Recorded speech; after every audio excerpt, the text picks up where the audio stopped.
The first episode of this anime begins with Jill running away from a group of guards. Exhausted but determined, she refuses to surrender and attacks them, declaring that even if she perishes, she must ensure her enemy dies.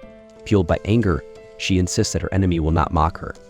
Gerald, a boy who appears before her, tells her that her time is up and she will be executed immediately instead of tomorrow, as originally scheduled. Jill, filled with memories, recalls the night Gerald proposed to her, claiming to love her from the moment they met. Initially, she found him sweet, but she soon learned of his true nature. In the present, Gerald expresses disbelief that the woman who is supposed to be his wife refuses to admit her crimes and runs away. Jill argues that the accusations are false, but Gerald is fixated on how the situation affected his sister, Ferris, who he holds above everything else.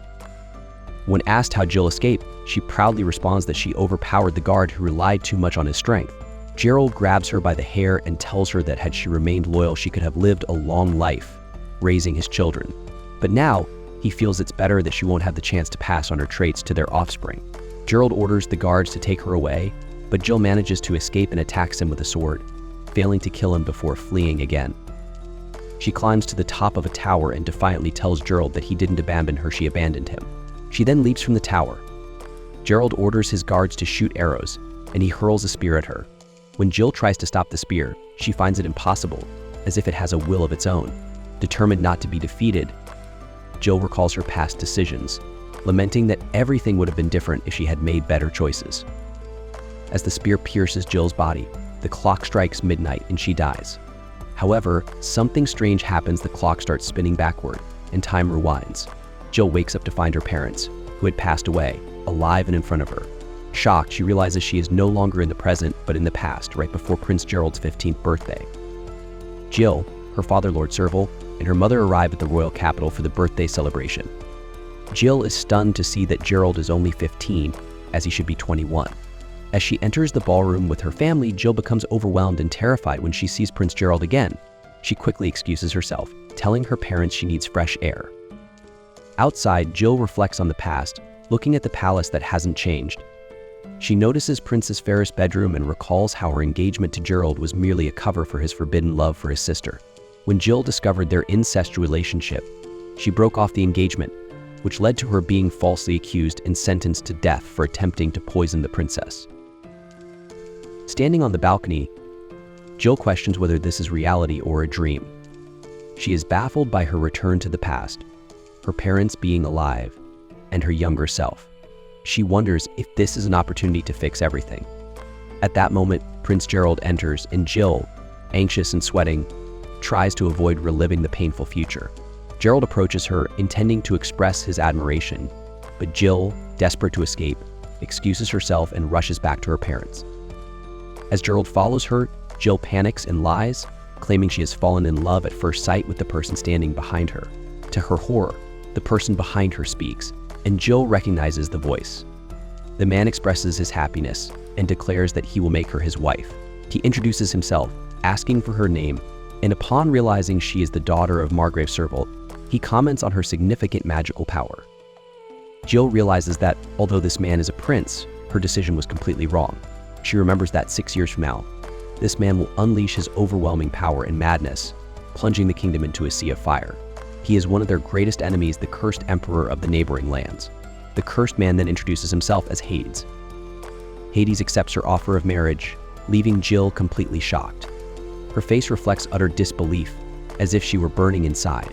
Later, Jill wakes up in an unfamiliar room, wondering where she is and if this is a room in the royal palace. As she rises and looks out the window, Hades appears behind her, checking on her. He kneels before her and proposes again, expressing disbelief at what happened earlier and wanting to confirm that it wasn't just a dream. Jill, lost in thought, realizes that this impression of Hades is completely different from the one she had of him in the future. She recalls how, in the future, Hades ordered his men to slaughter everyone, men, women, children, and elders with a deliberate cruelty. He instructed them to gouge out eyes in front of mothers, cut off fingertips, and force siblings to kill each other. His goal was to leave no trace of hope, love, or dreams, destroying everything. Jill had urged him to lay down his weapons and withdraw his forces, as their enemies would eventually surrender. In response, Rafi, Hades' future self, used his power to strike her down for issuing commands to his army. She pleaded for him to torture her instead, but he cruelly mocked her, promising that she would one day regret her words. However, Jill, fueled by anger, declared that she would never retract her statement. Eventually, Rafi lost interest and ordered his forces to retreat. The story then flashes back to when Jill was younger. Rafi asks her how she's feeling and whether she's made a decision about the marriage proposal. When Jill remains silent, Rafi tells her not to feel pressured. He offers her the choice to lie down, or if she chooses to stay awake, to put on her shoes to avoid cold feet. He then gently places her shoes on her feet, which embarrasses Jill as she is treated like a lady despite her inexperience in such situations. At that moment, Gerald bursts in, angrily demanding to know what Jill is thinking, accusing her of running away when he tried to talk to her. Rafi silences him, telling Gerald not to pressure a young girl like Jill. Ignoring him, Gerald questions Rafi's presence, to which Rafi replies that it's only natural for him to be concerned about his fiancée. Gerald, outraged, declares that Jill is not Rafi's fiancée and that his parents never approved of it, that he reveals that he himself is the one planning to propose to her, as the decision has already been made between their families. Gerald then insists that Rafi stop interfering in their kingdom's affairs. Rafi mocks Gerald, suggesting that his frustration stems from rejection. Turning to Jill, Rafi tells her they should talk elsewhere, as they can't have a comfortable conversation here. Gerald snaps, ordering them not to move, but Rafi calmly leads Jill out, warning Gerald not to confront him, as he could never defeat him. Gerald, intimidated by Rafi's power, does nothing as they leave the room. As they wander through the palace, Rafi apologizes to Jill for scaring her and assures her that he won't let anyone harm her. He tells her that this won't deter Prince Gerald, as love and conflict often go hand in hand. He also explains that her magical energy is still unstable, so they will travel by ship to his empire. Rafi promises that with his magic they can reach his empire in just a few hours. On board the ship, Rafi gives Jill new clothes, and she feels some relief at having escaped Gerald, though she knows the situation isn't over yet. Later, during tea, Rafi uses his magic to summon a large cake, which delights Jill. Jill, overjoyed by the delicious cake, eagerly starts eating. As she enjoys the treat, she asks Rafi how serious he is about their engagement, especially considering the significant age difference between them. Rafi responds that the arrangement is ideal. He explains that her immense magical power makes her exactly the kind of woman he's been seeking. He expresses disbelief that she came to him and offered marriage, assuring her that his plan for a perfect, happy family will not be disrupted by something as trivial as the age difference. Jill becomes angry, feeling that Rafi has taken what she views as a child's joke too seriously, so seriously that he kidnapped her. Upset, Rafi demands to know if the marriage proposal was a lie. He insists that he needs to understand her true intentions, asking Jill directly if she really wants to marry him. Jill, feeling guilty, apologizes and explains that certain circumstances led to the proposal and that, yes, it was originally meant as a joke. At that moment, a small dinosaur appears, laughing at Rafi. The dinosaur mocks him, saying, "I told you she's young. She proposed to me after our first meeting, so of course there were other reasons behind it. You're the only one who could get so excited and believe such a thing so easily, you incompetent romantic." Furious, Rafi snaps back, threatening to serve roast dragon for dinner that night. Jill then reflects on ancient legends, recalling the stories of Kratos, the deity of love and land, and the dragons of logic and sky. These myths date back to the founding of nations and speak of how these beings dragged humanity through 1,000 years of war. Kratos' kingdom is a grand magical realm where most citizens possess magical abilities. In contrast, people with significant magical power are rare in Rafi's empire. Back in the present, Rafi is still angry at the small dragon, threatening to kill it. The dragon speaks to Jill, explaining that she can see and communicate with it because she has met all the necessary conditions. It adds that the age difference between her and Rafi isn't unusual, so Rafi agrees, sharing that his mother married his father when she was 16 and he was 40, but he emphasizes that they should follow a natural sequence of events, allowing time for them to mature and understand each other better. Jill points out that relying solely on books leaves a person unbalanced and adds that Rafi's appearance and personality don't quite align. She apologizes again, confessing that she never imagined he would take her proposal so seriously. Rafi acknowledges that it's unlikely for a young girl with immense magical power to suddenly develop feelings for a man like him, but he vows to repay her kindness someday. He assures her that he will never forget her name and promises to return her to Kree, where all that awaits her is the obsessed prince and her grim fate. Jill, reflecting on the chaotic events, realizes she had forgotten about the consequences of her actions. She remembers that she made the proposal to take advantage of Rafi and planned to discard the offer once it no longer served her purpose. However, After observing Rafi's genuine nature, she reconsiders. Turning to Rafi, Jill says she takes back everything she previously said. She expresses her sincerity now and tells him she truly wants to marry him. She vows to take responsibility for her words, promising to move forward without backing down, and assures him that this time she will keep her promise to make him happy. We then see Jill apologizing to King Hades and promising that she will never break her word to him again. She vows to dedicate her entire life to making him happy and fixing everything. Surprised, King Hades asks her if this means he will actually have a wife. Jill replies that it will happen one day, but asks for their marriage to be in name only for now since she is still young. Overjoyed, King Hades picks her up and tells her he doesn't mind if it's just a name. He promises to take good care of her and prove his sincerity. He then kisses her hands and asks the small dragon, Rafi, to bless Jill as his wife.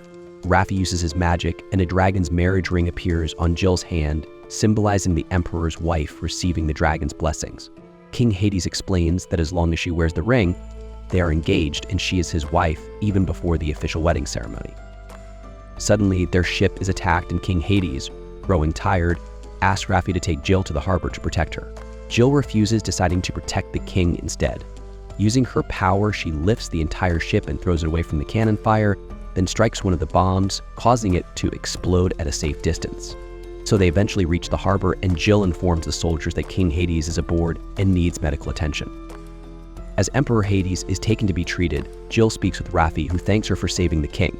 He warns her to lower her voice, so the soldiers don't think she's talking to herself, reminding her that only she and Hades can see him. Then, a girl named Saphir appears, asking about the Emperor's condition. A soldier reassures her that he is being treated. Rafi tells Jill that Saphir, the daughter of Lord Markabel, is her rival for Emperor Hades' love and a candidate to be his fiancée. Saphir approaches Jill angrily, calling her a little girl and accusing her of trying to steal the Emperor. She vows not to let Jill have him, calling her a horrible thief before storming off. Later that night, Jill reflects on a future tragedy she knows about. During a banquet celebrating the Emperor's return from Kredos, Saphir would kill the other candidates and set the palace on fire, sparking a civil war. Jill worries that if this happens, it will lead to conflict with Kratos, and she doesn't want to lose her family, homeland, or soldiers. Rafi appears, asking what's wrong. He warns Jill that dwelling on the situation will only make her depressed. Jill asks about the Emperor's condition, and Rafi tells her that Hades has woken up and asked about her first thing. When he learned that Jill had met Saphir, he became very worried for her. Suddenly, King Hades enters the room, dressed in servant's clothing, holding pastries he made for Jill. She is shocked and scolds him for acting like a child, reminding him that he is the king. Hades grins and feeds her a pastry, and when Jill finds it delicious, he teases her, saying that she can't reject him now and that they'll be bound together by crescents forever. Jill becomes angry, slaps him, and asks why he came. Hades explains that he wanted to see her and informs her that he has ordered soldiers to escort her to the imperial capital once he recovers. Jill wonders if Marcus Bell ignored Hades' orders and if he might be behind the ship attack. Hades replies that if Marcus Bell is rebelling, he must be brave to challenge the cursed emperor. Jill then asks if the rumors about Hades being cursed are true. Hades admits that the situation is difficult for him, but he wants Jill to love him. Rafi intervenes, saying that Hades tends to stumble over his words, suggesting they leave the matter for now. Hades continues, explaining that he wasn't always in line for the throne. His mother was a concubine, so he was sent to the borderlands as a way to remove him from the royal court. His mother thought he was frightening because he could see Rafi when no one else could. Hades recalls that strange things started happening on his 11th birthday. His older brother, the crown prince, suddenly died of illness, followed by the next crown prince drowning in a bath and another committing suicide. All the crown princes died in bizarre ways, one after another, every year on Hades' birthday. Eventually, Hades was summoned to the capital and made the crown prince, but shortly afterward, his father disappeared, and on the day of his coronation, his mother killed herself. This series of tragic events led to him being labeled the cursed emperor. Hades concludes his story, leaving Jill with a full understanding of the dark and twisted circumstances surrounding his rise to power. Rafi clarifies that he wasn't the one who cursed the Demon King. The Demon King then explains that his brother convinced everyone to support him, and as a result, things have been relatively peaceful for now. Jill reflects on the future, remembering that the informant who will provide her key information will be Prince Viziel. He will accuse the Emperor of murdering his elder brother and half-siblings, but none of them will survive. Despite knowing this, Jill reminds herself to stay calm. Returning to the present, Jill speaks to the Demon King, asking him if he feels the way his family and the Empire treated him was unfair. The Demon King responds that he doesn't know, but he accepts his role as Emperor. He explains that these are his people and his family, and denying that would mean surrendering to fate. He's already come to terms with his losses and reassures Jill that the curse is no longer a concern. He says that having a wife like her is more important, and they should be able to live peacefully for at least 3 years. However, Jill senses he's hiding something. She acknowledges that he has many enemies and asks him how he plans to deal with them. The Demon King replies that if Marquis attempts anything, he will crush him completely, though he prefers not to use violence unless forced. Jill offers to handle things, confidently stating that she's smart enough to take care of it.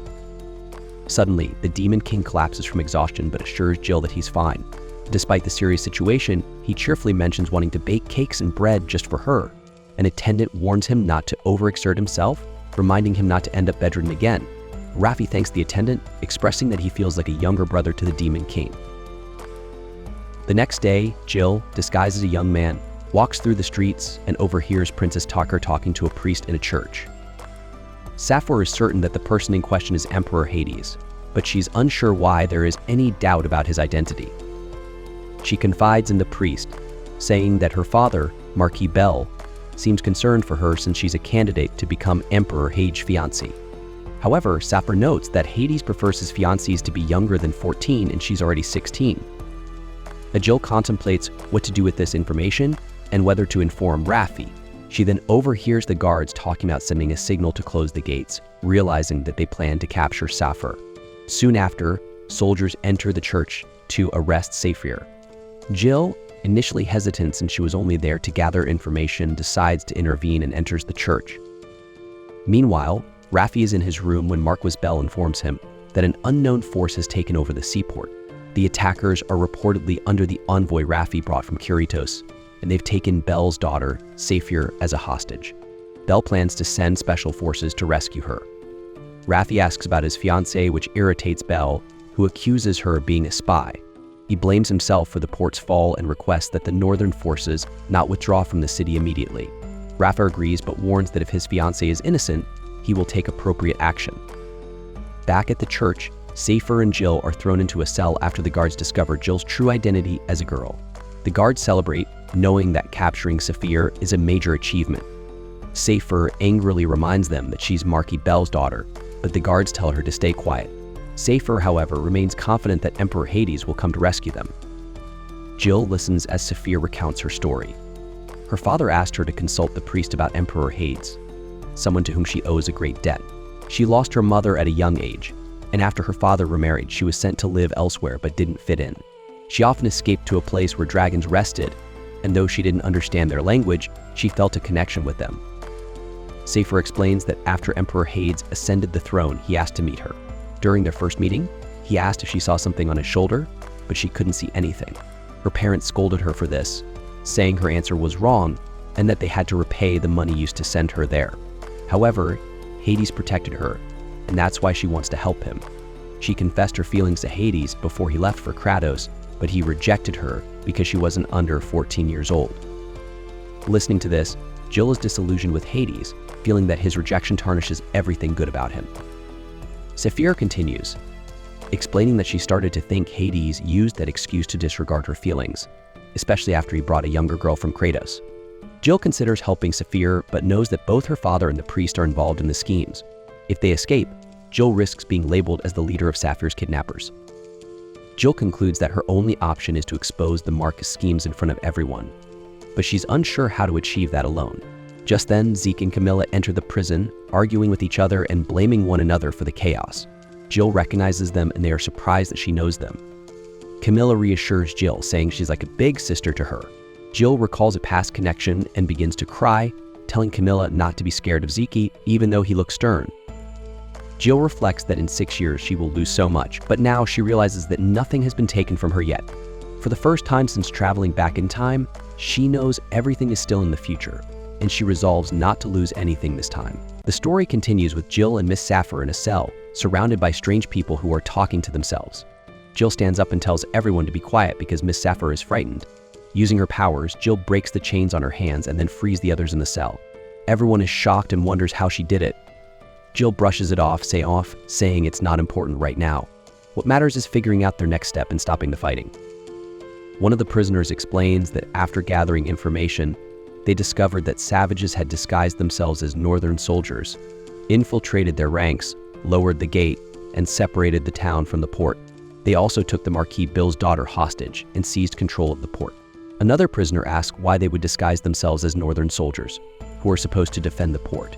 The first prisoner replies that while she knew the Marquise hated them, she never expected this kind of action. Then Safer tells the group that all the turmoil was caused by the girl named Jill, the one brought by the Emperor. The imprisoned woman says that things are starting to make sense. She predicts that the Marquis Bill will send his own soldiers to quell the disturbances, but after they defeat the savages, he will realize that the northern forces are no longer needed and ask them to leave Belberg. If Jill truly incited these events, it will reflect badly on the Emperor, especially if Miss Saffir dies. The Marquis will rise to power and do whatever he pleases. The woman then points out something strange. The girl who supposedly caused all this chaos wasn't in the room where she had been locked up. A guard adds that he was guarding Jill's room when the savages came in, repeatedly asking about the girl. This confuses everyone further. Why were the savages looking for the girl they were supposedly working for? They decide that when the Marquis Bill's forces arrive, they will blend into the chaos and leave the Empire, ensuring they never tell the Emperor anything. Saphir, however, states that she will inform the Emperor. She urges the others to escape and hide while she remains, as it won't be easy for the savages to kill her due to her close relationship with the Emperor. If they can't find the spy, they will need her testimony as a victim, and she will find a way to inform the Emperor, who won't ignore something like this. Jill reflects on this plan and thinks to herself about Camilla and Zeke. She doesn't fully understand their motives for coming to Kratos, but if they get involved and Miss Saffir helps them escape, Saffir will be left behind while Camilla and Zeke flee. Saffir will die, carrying the shame of her father. This is the full backstory behind the murder-suicide incident in Belberg. Jill then removes her hat and addresses everyone, revealing that she is Jill Serville, the girl they've been talking about, the one accused of being a spy and causing the incident. She explains that she is trapped just like them, but the enemy doesn't know her location yet, giving them a chance to win. She suggests that they rescue the imprisoned northern forces, protect Miss Saffir, and retake the port from the traitors. Camilla agrees, noting that clearing the northern forces' name will expose who planted the suspicion that Jill was a spy. Zeke adds that if they succeed, the Marquis won't be able to stay silent. They both support Jill's plan. Jill then turns to Miss Saffir, asking for her opinion, as the mission's success hinges on her survival. Jill urges Saffir to officially accuse her father and promises to protect her, warning that if she doesn't, she will be discarded one day. Saffir asks Jill why she is trying to save her, given that they are rivals in love. Jill responds that she has no intention of falling in love with the Emperor. They are engaged due to certain circumstances and will likely marry in name only, without any real feelings for each other. Saffir hints that she could still try to betray the Emperor. Jill calmly explains that despite the marriage being in name only, they chose each other for a reason, and there's no need for concern. She also made a promise to herself to make the Emperor happy. The scene shifts to Emperor Ravi, who is speaking to his personal dragon. He expresses his concern for Jill's safety, emphasizing how important she is to him. Ravi notes that Marquis Bill is trying to escalate the situation, but he sees Marquis Bill as nothing more than a disposable tool. He intends to use this opportunity to get rid of what's no longer necessary and bring Belberg under his direct control.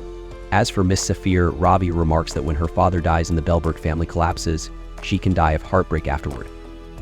The story shifts back to Jill, who reassures Miss Saffir that she is on her side, just like the Emperor. Saffir begins to cry, telling Jill that she believes her and agrees to officially accuse her father. Jill promises to protect her with all her strength. Everyone is astonished by Jill's confidence and maturity, noting that she seems far older than her actual age. Jill then tells the group that they need to act quickly before the Marquis arrives. One of the prisoners asks about the first step to obtaining weapons. Jill responds that they will leave the cell and free the imprisoned northern forces to bolster their numbers. A blonde soldier informs Jill that the northern forces are being held in a church and that many of them are injured. Jill instructs him to lead the way. Camilla and Zeke offer to guard Miss Saffir, but they ask Jill how they will escape from the cell. Jill surprises everyone by saying she will destroy the wall. She strikes the wall with her bare hand, causing it to explode like a bomb. Jill then rushes toward a soldier who is about to harm the hostages, striking him in the head. She quickly deflects another soldier's shot and delivers a powerful blow to him as well. Soon after, her friends arrive, apologizing for the delay, and they help tie up the enemies. Also guys, if you are enjoying my videos, then please like, share, comment, and subscribe to our channel for more anime recaps. The story continues with Jill speaking to the injured soldiers, introducing herself as someone sent under the Emperor's orders to save them. She informs them that Marquis Bill orchestrated the attack and set a trap to capture the Northern forces and weaken the Emperor's power. Jill also reveals that she has been falsely accused of being a spy, and that Miss Sapphire is being used as a disposable pawn in the scheme. She urges the soldiers not to let these cowardly and savage acts continue. Jill tells the soldiers who can still move to form a barrier and prepare for the enemy's attacks. She addresses the injured, reassuring them that their wounds are marks of honor and that there is no shame in them. She praises them as great warriors, telling them that even if they die, they will be martyrs on the battlefield. Jill continues her motivational speech, encouraging the Northern soldiers to hold their heads high. She tells them that this is the moment they've all been waiting for, the moment to liberate the port and restore their honor with their own hands. Her powerful words inspire the soldiers, and they begin chanting her name, seeing her as a leader, even resembling the head of an army. The scene shifts to Emperor Robbie, who is preparing food. He speaks to Hades, praising Jill for her incredible actions, noting that she escaped using her powers and is now fighting the enemy. Hades is surprised and asks what's happening. Ravi explains that Jill and the Northern forces are protecting Miss Sapphire in a church and repelling the enemy under Jill's command. The soldiers believe the Emperor sent Jill to rescue them, and she gave them a speech about fighting under the Emperor's banner. Robbie then tells Hades about Jill's actions during the fight. Hades expresses concern about the town's damages, but Robbie assures him that the fighting is confined to the port. Hades, though still worried about potential losses, decides that the costs of rebuilding can be taken from Marquis Bill's wealth. He believes it's better to take that route than destroy Bill's noble family. At that moment, 2 guards sent by Marquis Bill arrive, asking Hades to leave for safety because traitors are on their way to the castle. Hades refuses, realizing the guards are trying to block his path. He informs them that the Northern forces are about to reclaim the port unexpectedly. The scene returns to Jill and the Northern forces, who have just finished a fight. Jill orders them to return to the church, where they begin defending and fortifying the windows and entrance under her direction. At this point, Hugo, the enemy commander, arrives and offers the Northern forces a deal. If they tie up and hand over the spy, he will withdraw from the port. If they refuse, he threatens to burn down the church. Faced with this threat, the soldiers turn to Jill for guidance, unsure of what to do since reclaiming the port now seems impossible. Jill decides to confront the enemy commander herself, despite objections from those around her, who remind her that she's still a child. Jill doesn't listen. She asks Camilla to bring her a rope and instructs the soldiers to protect Miss Sapphire in her absence. Jill devises a plan, allowing herself to be tied up and then handed over to the enemy. The guard takes her out and informs Hugo that they've agreed to the deal. Hugo, seeing Jill, is surprised that the supposed spy is just a little girl and assures his men they won't attack her. However, he starts preparing for an escape, telling his men they don't have time to kill everyone. Suddenly, Jill uses her magic to attack Hugo, showing immense strength. She captures him and orders his soldiers to retreat, threatening Hugo's life. Hugo shouts that Jill is bluffing and tells his men to kill her. Jill strikes him down and commands his soldiers to surrender. Just then, a messenger arrives, announcing that all their ships have been destroyed. Furious, Hugo questions Jill, accusing her of sinking their ships. Jill confirms it, declaring that their escape is now impossible. In a different part of the city, we see an old priest preparing to kill the princess, but Camilla intervenes, stopping him and mocking the situation.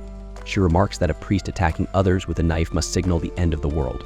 They capture the priest and head outside, where Zeke sarcastically offers his condolences to Hugo, pointing out that the princess is safe and sound. Hugo, realizing his defeat, asks for his men to be spared.